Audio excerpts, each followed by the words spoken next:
We also have blacks who have seen the lowest level of joblessness, criminal justice reform. They voted 8% for Trump in 2016, which was very high because the black vote has been controlled by the Democratic left with dispensations and social spending. But now blacks see, because Trump has been very friendly to black interests and needs. Historically, black universities are well funded. The joblessness statistic. I think he goes from 8% to 20 to 25%.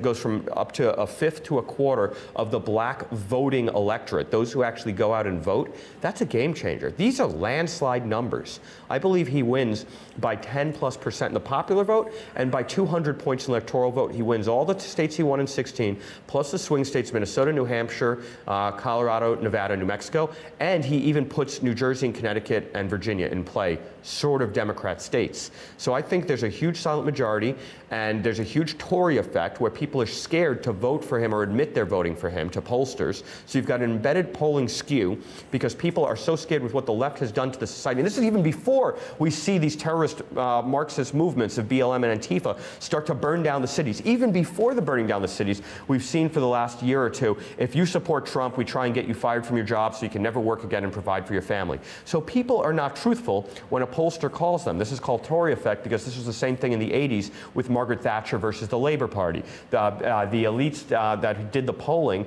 would go around the country, and the working class people were scared of the implication of admitting that they were voting for Thatcher, not Labour, especially in places that were Labour strongholds.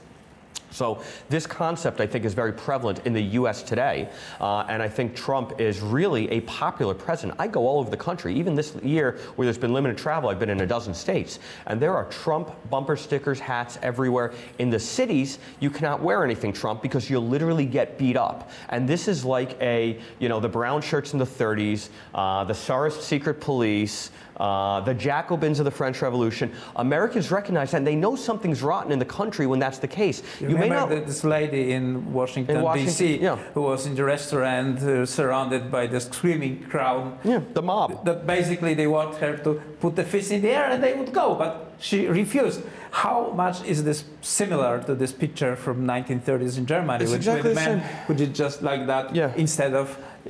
Yeah, I mean, people generally care about the security and sanctity and integrity of their society. It's an existential priority for people to, A, have a good economy so that they can feed and provide for their families and have prosperity that they can leave to their kids, a more prosperous nation, and security. And we've got roving bands of brown shirts and Gestapo types who are literally beating people up for not saying, I'm a racist white person and I stand with the anti-racist movement. They are engaging in aggressive violence. The fact that a lot of people don't like Trump, his style, even his policy, but most of those people don't believe that somebody who does support Trump should get beat up for it, or if he's wearing a t-shirt supportive of Trump, that he should be beat to death. And this is what's now happening. The left realized they had a tenuous hold on even the option of retaking power in the White House or the Capitol Hill. I actually think that the right, because of the strength of Trump's mandate, is going to blow out the Senate and the House as well. The Democrats can inspire attendance, especially with someone like Joe Biden at the top of the ticket and Kamala Harris. I think they get hurt down ballot. They lose Senate races. They lose House seats. We take back the House. Most Americans didn't support impeachment, so those 20 or so Trump voting districts that then went to the left in 2018, we're going to take them all back and then some. We're going to flip a lot of seats. I believe that this is going to be a landslide not seen, the likes of which have not been seen in scale and mandate since 1984, where Reagan won every single state except Minnesota, one of the leftiest states where his opponent Walter Mondale was from. Trump will definitely now win Minnesota. I thought he'd win Minnesota last time. He only lost it by 1 point. He would have won it already coming into this year, and then they started burning down the cities with a leftist-propelled race war, riots, and the lefty media, mainstream platforms say, oh, nothing to see here, peaceful protests, and there are burning buildings in the background over the shoulder of the reporters. Right, so again, right. it's like we talk about, it's the Soviet style of truth disinformation and narrative setting, and Americans are smart enough to see it. We've got modern technology and distribution mechanisms for information. Individual citizen with an iPhone is a more honest and important reporter than Jim Acosta of CNN.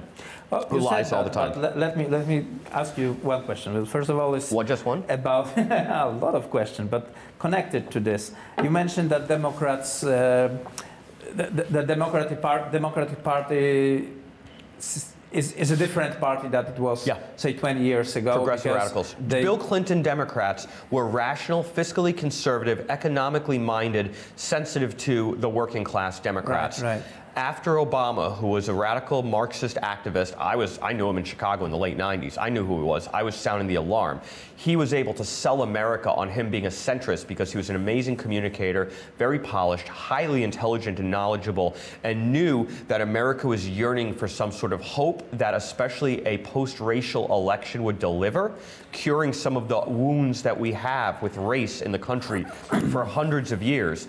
And for him to get elected is quite proof positive of America's post-racial ethos and high integrity, honest society. And then he comes in and he acts like the radical leftist, trying to nationalize health care, making everything about race. So he opened up the wounds even further, even though he was supposed to solve them.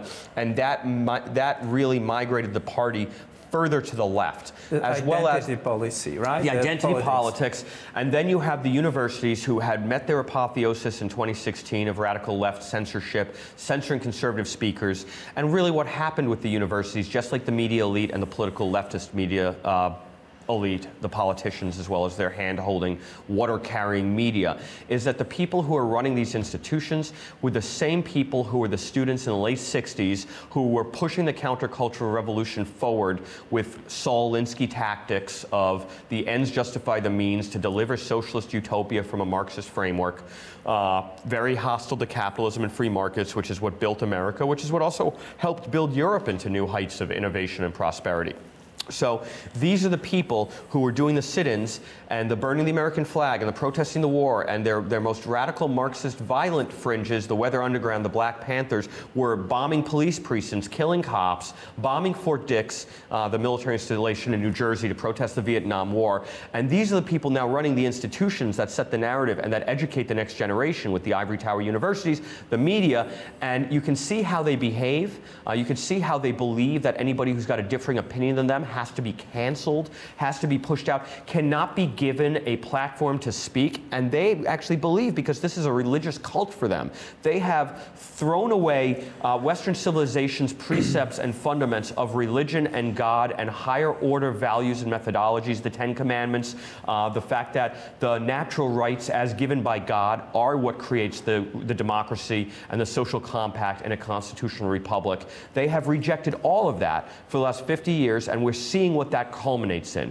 This is the end result, that they're going around burning buildings in the name of fighting racism and destroying the livelihoods of innocent small business men and women, mostly black and Hispanic, in the neighborhoods in which they live.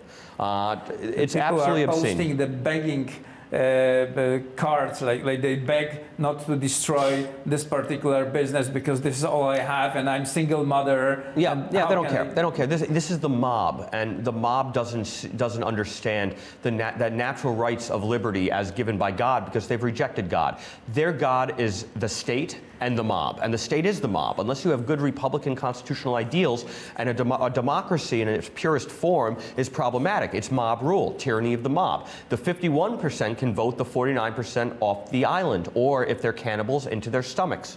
And this is a problem that is solved by the Enlightenment thought of John Locke and Hobbes, and the greatest thinkers that humanity has ever known, that delivered the right philosophies at the right time in the second half of the 18th century to the American founders fighting the British monarchy for independence and codifying it as perfectly as it's ever been done in the American Constitution, thus creating a republic. As Ben Franklin said, a republic if you can keep it. And we have to fight that battle all the time against the left that absolutely is in opposition to the republic. They want the tyranny of the mob. They are the mob. And to them, the God is the state, not the natural order as given by God. So the right to life, liberty, and the pursuit of happiness.